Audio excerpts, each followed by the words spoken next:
think my official pick's probably OKC in 5, but it is what it is. I mean, we talked about it before. I don't think there was a world where we were going to get past Boston, so I'm not mad, I guess. Yeah, I think going from that angle, we listened back to a couple pods, month or so ago. You were fingers crossed, like, let's win first round. We're not getting past Boston though, and so for you guys to get Eastern Conference Finals, seems like you've got a gatekeeper there in the Pacers. But I think overall a good year for you guys. Yeah, I would say that, and it's funny you say that because news comes out today. Obviously, the Thibs got fired. Yeah, I don't know what to make of it. I was actually, when I saw that notification, I was at work that it came through, and I was like, I wonder what Nick has to say about this tonight. It's like, Yeah, I'm kind of two minds. I think my number one is if you are Leon Rose, so you're team president. If you are the suits as they call them, you're of course I'm sure you're ecstatic. You're looking at this team saying, "Hey, like you built hopefully a team that can compete, a team that can last." Right, 2 back-to-back 50-win seasons for the first time since the end of the '90s. You advanced to the conference final for the first time since 2000, right? So you're hitting these heights that hadn't been done in 2.5 decades. I think now the issue is you look forward and you say, okay, well, what can we do to be better, right? What can we do to get over that hump or to maybe press fast forward on this process and hopefully try to make our way into a finals? I don't know if the player personnel is going to change, right? You probably have the team you're rocking with for the next at least 2 to 3 seasons. Unless you're going to draft, unless like I did read maybe you trade Bridges, but you just yeah, traded for him for a whole boatload of picks. I don't think that's going to happen.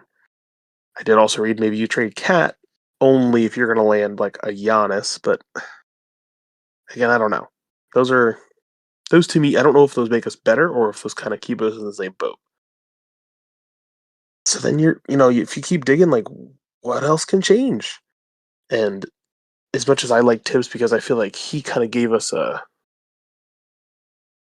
culture and a identity that I think we were missing for since Mello, basically. So I would say 10 years or close to it. I think that for him, he kind of came in, resurrected this team, was working with absolute swill.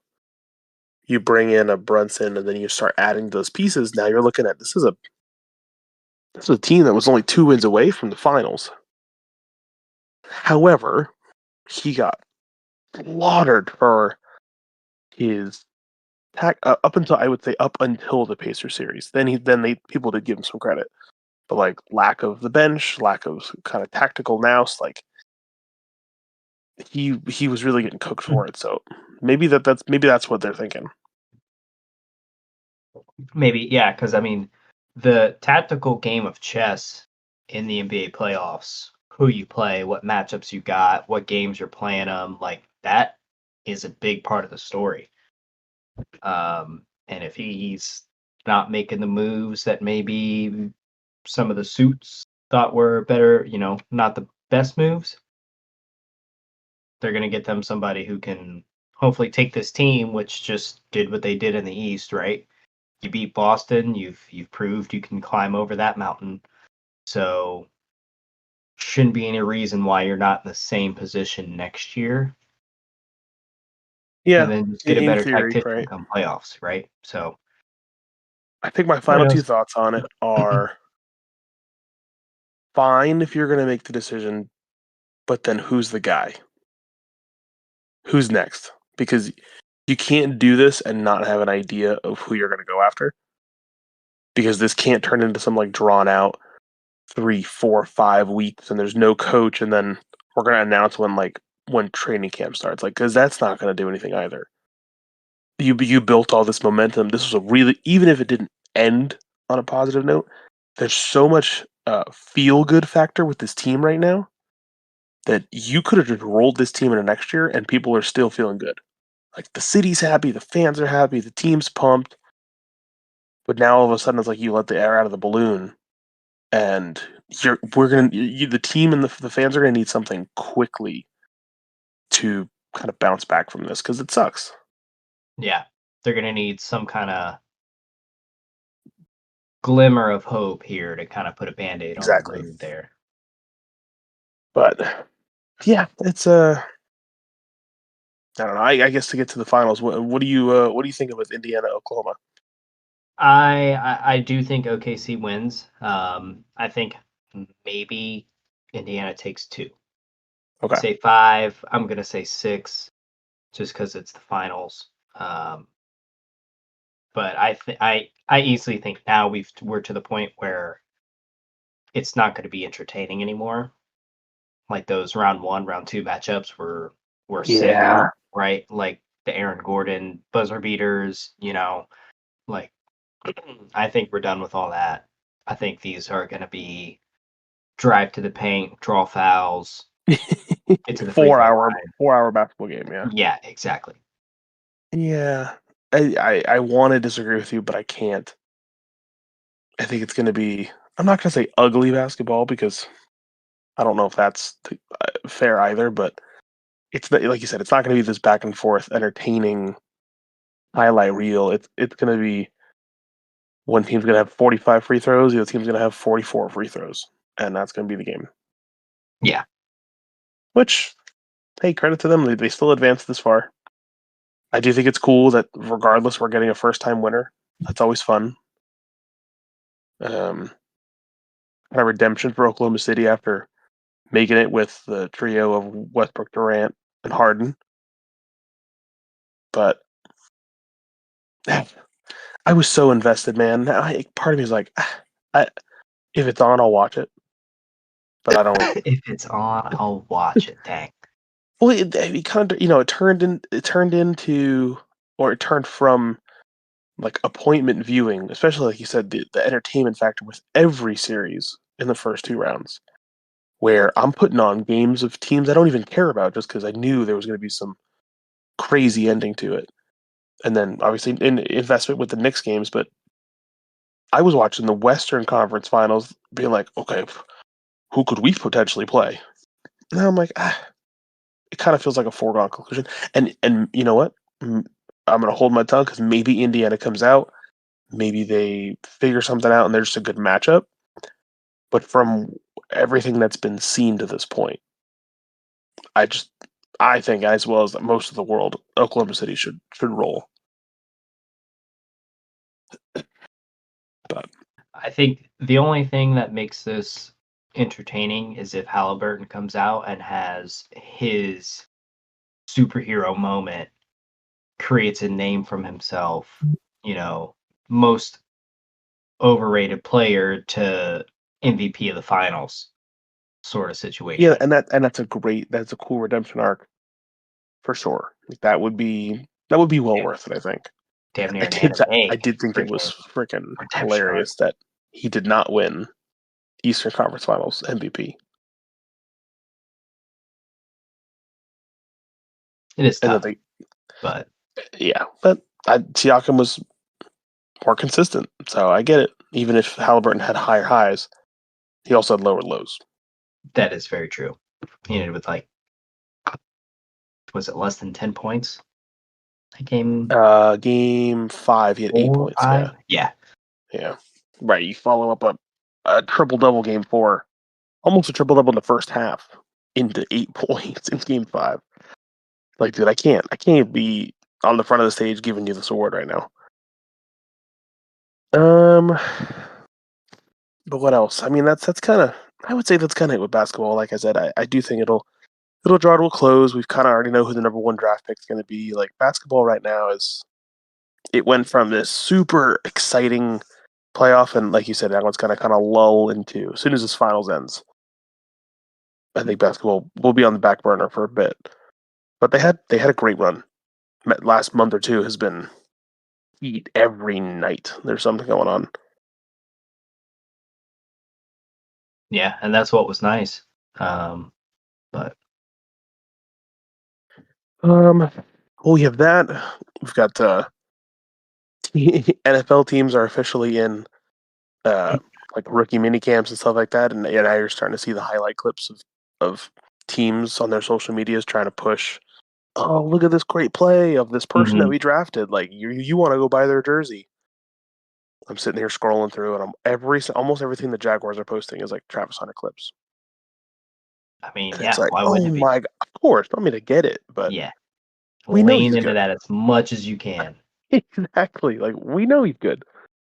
That's why you took him number 3.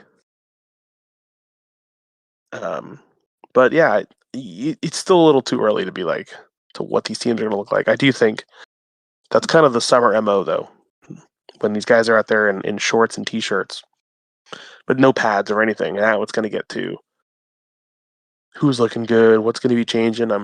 I'm still getting hit with like the weekly Jets articles. I'm like, oh, Justin Fields is going to be set up better than any Jets quarterback in the last 10 years. I'm like, okay, Is like he? Are we sure about relax, that? You sure about that? relax. You said the same thing about Aaron Rodgers the past 2 years. So no, I don't know. I was excited when the move happened for Fields.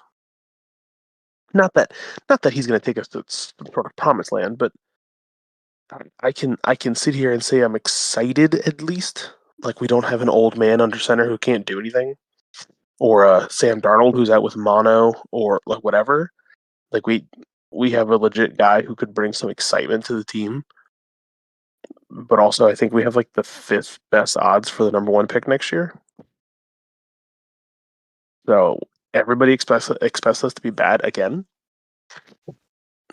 So I don't know. I do know that I think the Jets are coming to Jacksonville this year again. So I'll probably get tickets to that again. Hell yeah. Um, but Get to see Travis Hunter. yeah, I Travis don't know how fun the Hunter, Jets game's going to be, Trevor but you'll get to see Lawrence. Travis Hunter. Hey, I went this year and I saw Aaron Rodgers pull out a win. Like Okay. I can Hell add yeah. that to my list of things I got to watch. And Trevor Lawrence got to play. Brian Thomas Jr. and a couple other big guys. But yeah, I don't know. It's so funny. It's June and the NFL technically starts what 8 or 9 weeks. I think is preseason. Yeah, sometime in It August. it So feels like it's 6 months away. Like in my brain, like I'm not even thinking about it yet. I'm sure as you hit like dog days of summer and it's just baseball that's on, then you're gonna start to see more of that football hype. But I think for right now, it's so far the back burner. I mean, I don't even speaking of, I don't even know when the Stanley Cup games are. Like I haven't even thought about that either. it's it should be the same, pretty much the same as the NBA. Hold on, I'm taking a look at it for you. Okay, because I know NBA's Thursday, They I start believe. Wednesday. Okay, so Wednesday, Thursday. Okay, okay. Genuinely had no idea, Yeah, looks which like they're sucks. doing Wednesday, Friday, Monday, and then they're gonna skip 2 days and go Thursday. Okay. Yeah, that sucks because rematch from last year with Edmonton and Florida, and yeah, Florida Panthers. But I just I don't and I know last year Game 7, there's all this excitement. I can't find myself to like care, which sucks. And I don't know. I mean, how do you feel about it? I don't know if you're the biggest hockey guy either. I'm not necessarily a huge hockey guy. I'll root for the Lightning, and then I don't know if it's blasphemy or not, but because I'm in Florida, I will root for the Panthers too, Sure. except for when they're playing the Lightning, you know? Yeah. So I'm kind of, I'm pulling for them at least just because, like I said, in Florida here. And it would be nice to lose to the then champions. So That's a good point. that makes you feel a little better at least. It's any consolation. I'll probably keep up with the scores most of the nights, and then when it gets to about like the elimination games, I'll watch that. At least have it on. Yeah, game 5, 6, 7. You're like, oh yeah, sure, let's Right. flip it to that. Yeah. Could end tonight. Let's see what kind of craziness is about to happen. Yeah, that's fair. Yeah, I mean, it's a well, we kind of went through this like big sports push with starting kind of with March Madness. I feel like, and that went March into April, playoffs April May. You're now at the end of playoffs into June, and like you said, you're gonna wrap up these NHL NBA playoffs in the next probably 2 weeks, and then you're gonna get baseball for a long time. Baseball, WNBA, G League, and that's pretty much all you got. And Golf. I won't lie. The WNBA holds my attention. Um, the star power that's in it, they do a great job of marketing their league. Like they've come so far from where they were 3, 5, 7 years ago. But obviously, Caitlin Clark going down hurt sucks because that is such a big draw for TV viewership. Indeed. But like then you bring in the Paige Beckers this year. I mean, Juju will be next year. Like there are these big stars essentially who are coming in the league or rookies in the league or even just first couple of years, and that does make it fun. I will say that does make it fun, and they're continuously adding teams to that league, which I think is great, and they need to keep going because I am seeing more clips on social media. I am seeing more people talking about the WNBA than ever in my life. I would agree. Yeah, I think that's fair to say. No, So it's good. It's good to see growth. I mean, that's what we want, and to have these big names join the league and kind of change the face of it a little bit, change the trajectory of the league is fun to see. yeah, I know. I did see. Um, what was I going to say? Oh, so the Caitlin Clark thing. So because of how popular I saw this a couple days ago, because of how popular last year was for the Fever, they moved most of their home games to Gainbridge Fieldhouse, which is where the Pacers play. So that's obviously bigger arena. You could sell more tickets, right? Fill it, and I believe they did that for preseason too. So they really packed that arena for a lot of the games that Caitlin Clark was going to be playing in. Obviously, she gets hurt, and now they're looking around. It's like, what are we going to do with these tickets? Like you're now playing in a 20,000 seat arena, where normally you're doing half of that. So I love the idea of moving those teams into bigger arenas and like basically rewarding them. It's like, hey, you're winning or you're attracting these numbers and these ticket sales, but you got to have something planned for injuries. So, and it's funny to kind of tie it back into soccer. I don't know, have you been keeping up with the Club World Cup at all? Not the Club World Cup. I did briefly look into the Champions League final this past Oof, weekend rather. oof, boy, oh shit. Oof. Yeah. Oof. Um, I did. goodness. We'll say shout out to Nate. Nate did call PSG, He did. um, He but did. none of us predicted 5-0. So No. No, we did not. that was over before it began. But so the Club World Cup starts up. I think it's next week. I think it's the 11th. But it is 32 teams from all around the world, and they have to qualify through their individual like confederacy. So the best teams from Europe, from Asia, from Africa, so on, so on, so on. Okay. And then a couple like Inter Miami's in just because FIFA wanted Messi in it. Like whatever. I, I, I'm not bought in at all into this. It is a money grabbing scheme. I don't like it. Liverpool won it in 2019 after they won the Champions League that summer, and Nice. like that Okay. that was great because it's a cool trophy. Like I personally not a believer, don't really care. It just doesn't like fuel the spirit of the game for me. So originally the tickets come out probably like 7-8 months ago. Drop on Ticketmaster, and it's like, oh yeah, go see mm, Inter Miami versus Flamenco or versus Seattle Sounders versus Chelsea FC, and it's like, oh, this is kind of cool. a lot of the European teams, even though they're out of season, the idea was, hey, we're going to incentivize them, even though it's postseason, and we're going to have a cash prize for the winner. So the winning team's going to bring home a check for it's a lot of money, I will say. Okay. So that's kind of their incentive to be like, hey, we're still going to bring our best players. We still want to take this seriously. Here's where it frustrates me as a fan. Tickets, like I said, tickets dropped a couple months ago. They're like, hey, come watch all these teams. Orlando's hosting some games. Miami's hosting some games. So I looked. I said, hey, well, let's see what day trip down to Orlando. How bad could it be? Most of the time when I go to like an Orlando City game, it's like $20-$25 for a seat. Not bad. And to get in the building for like nobody teams, like an African team versus an Asian team, like $75 For a ticket? for a ticket. I'm like, no, I'm not doing it. It's fine, whatever. Like, maybe if you weren't a fan of those two teams, I understand because you never get to see them here in the States. If it was like Real Madrid versus Chelsea, all right, I get it. However, Man City is playing at Camping World. I have to pull it up, but it's another big team. So I was like, oh well, let me see what those are. It's like $150. I'm like, I was what? going to say, if Real Madrid was playing at Orlando, in Real Madrid, I Orlando, get right. Real it Madrid, would I it would get. have been 150. So I think those are even higher though.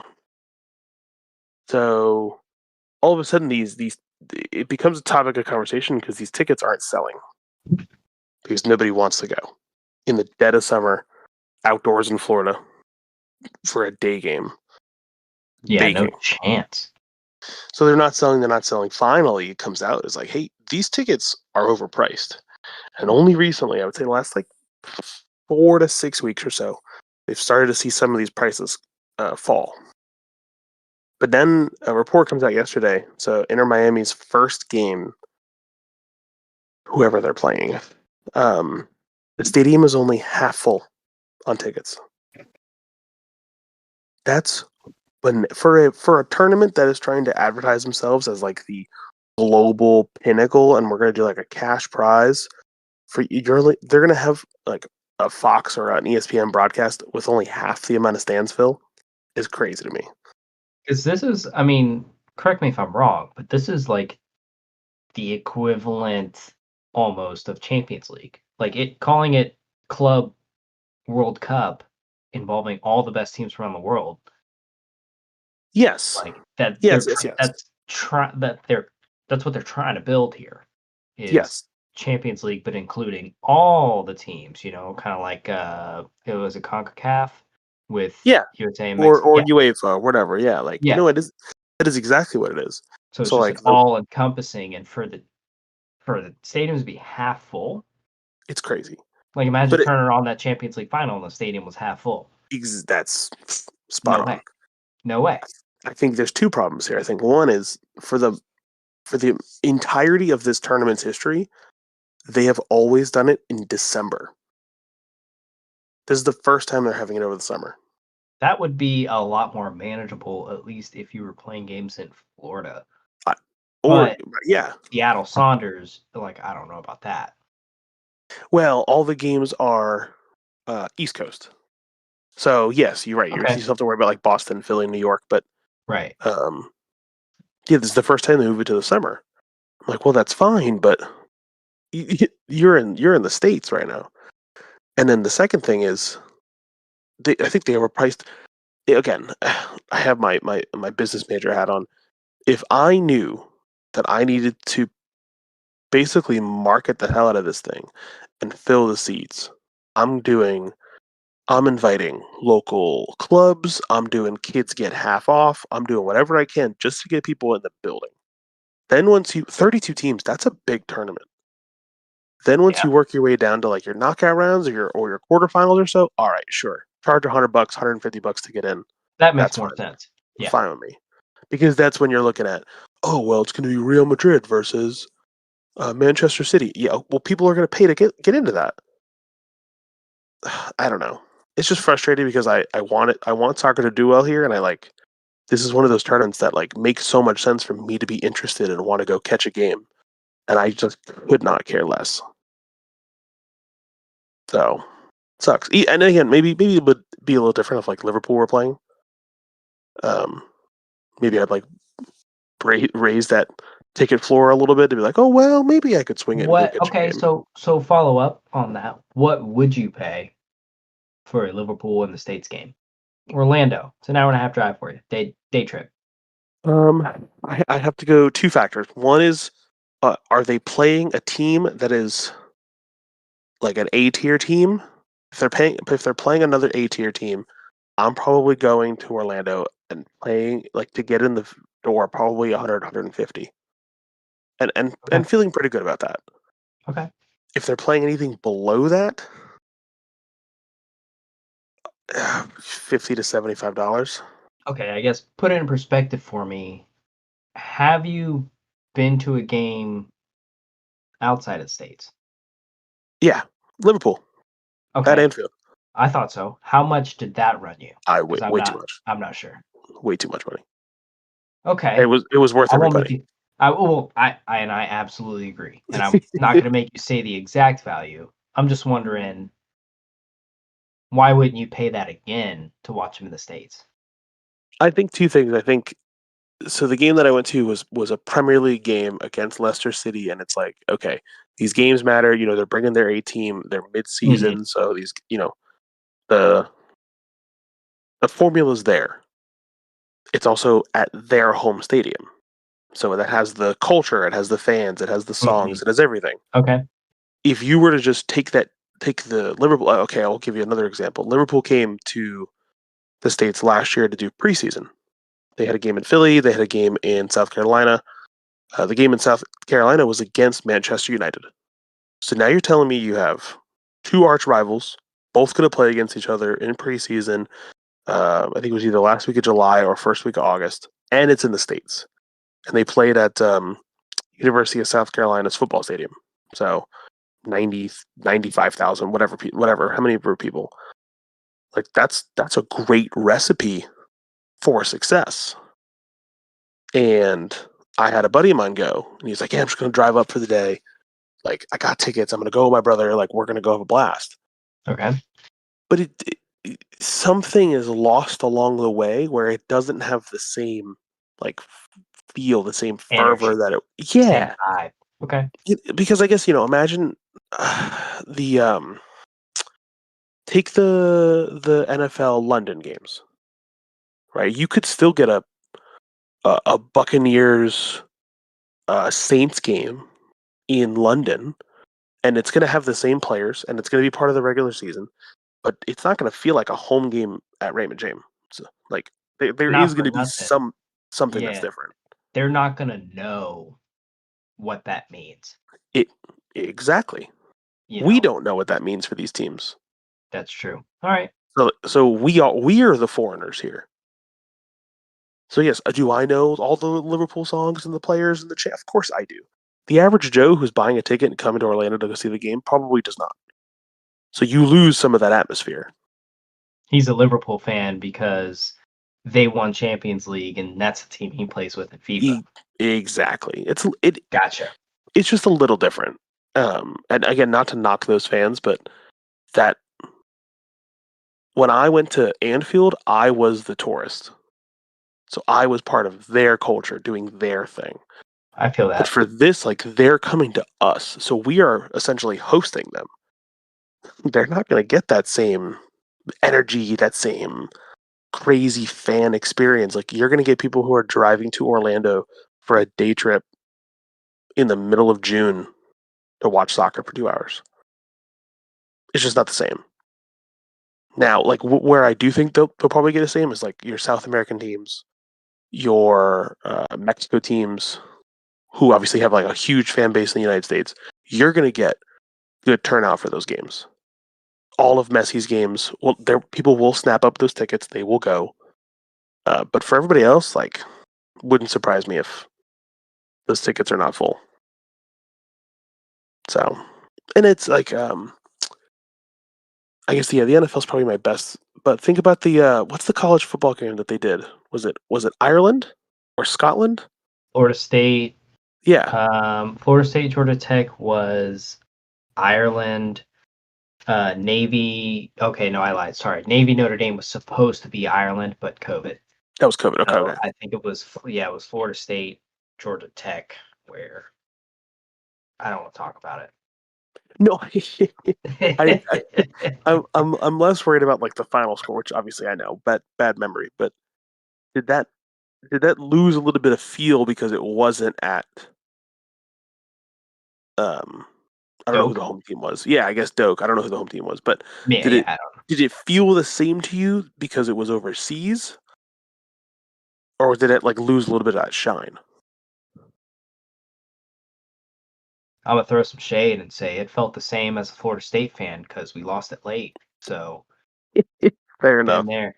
But in all seriousness, no, like it definitely lost some of its steam being overseas. Like it's cool. Oh, they're in Ireland, like so much fun, but it was definitely lacking Juice, right? I mean that that NCAA stadium aura where your screen's shaking and you yes. can't kick the field Yeah, goal, that's perfect. That's a great way to describe it. Literally can't kick a field goal.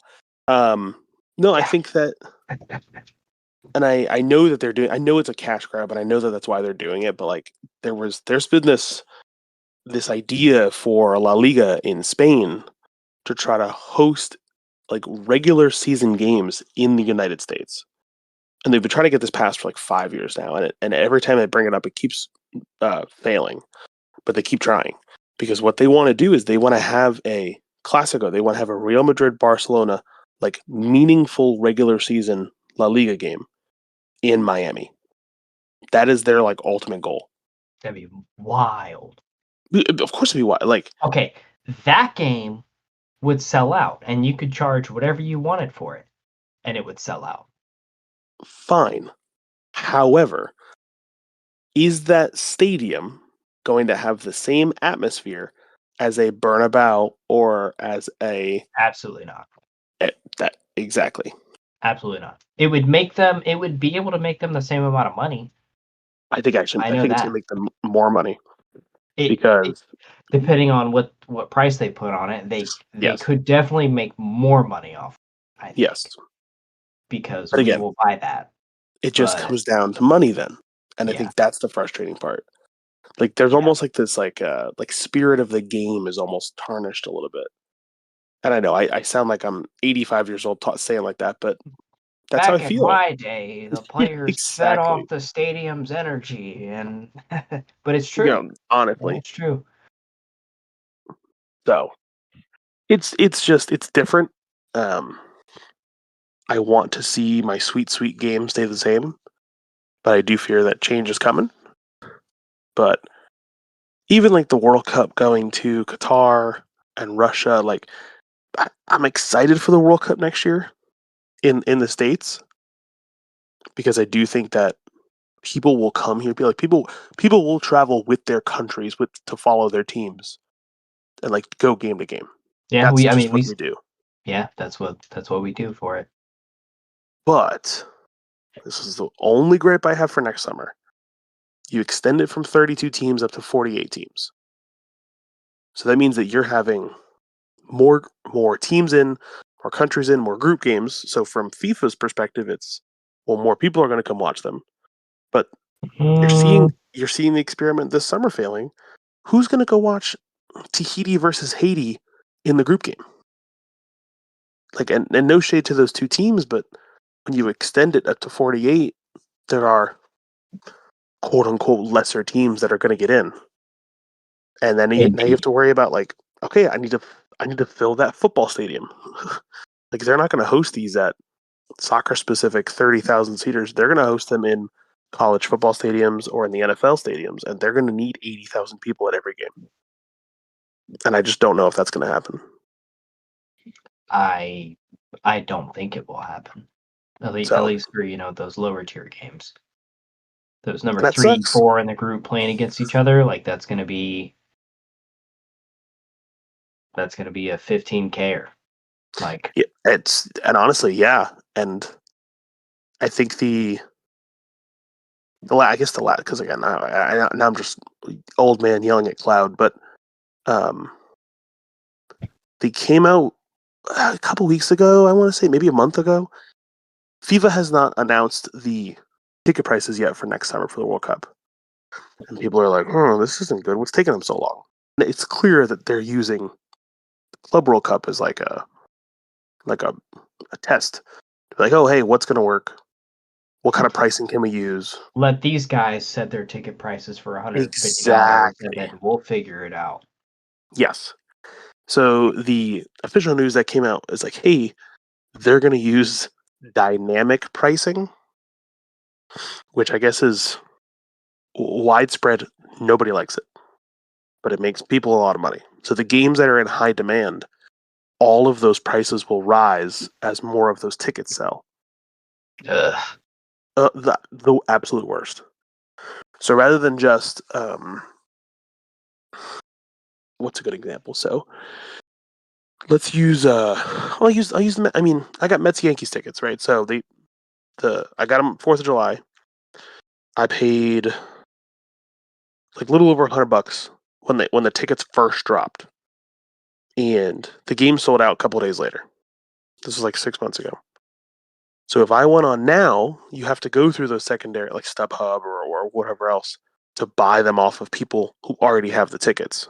Mm-hmm. But just because that game was selling out, I was still able to get the set price still. Basically, dynamic pricing would say, hey, if half of the stadium has sold tickets and they're selling quickly, all of a sudden all the rest of those tickets go up in price. Rather than it just being who's at the front of the line to pick up. 10% increase for every Exactly. X amount sold. The worst idea. Like, just let the fans get in and watch their team, because that is more important than how much money you're going to make. Of course, you're going to make money. And then their rebuttal is, oh, well, dynamic pricing also means the price will come down if nobody buys them. Okay, but if nobody's buying them in the first place. Great. So I can buy the game you mentioned earlier for $4, but it's going to cost me $400 to get into the next one. Exactly. So it's a mess. And like I said, the news is coming slowly but surely, and over the next couple of weeks and months, I'm sure there will be a better idea of what the World Cup will look like for next year. And it's honestly, it's so cool. Like this is, I'm hoping, going to be like a story I tell my kids and my grandkids. Like, oh yeah, remember when the World Cup came to the U.S. Like, I still hear those stories from my dad in '94, and how he got to watch Belgium. The Belgium national team was down in Ormond doing their training camp before the tournament. That's wild. But that was just a normal thing. And teams were like all over the place, and teams were at hotels that people were just staying at, and that was just a normal thing then. And now it's become such a big money thing now, where they're gonna have their own private planes and boats and buses and whatever. But it used to just be, a fun time. And I'm hoping that next summer is, because like I said, I want to be able to share that experience, pass it on. I worry with how this summer looks that it's not going to be that way. But that's it. I'm off my soapbox. I did see, though, the Women's World Cup is also coming to the States.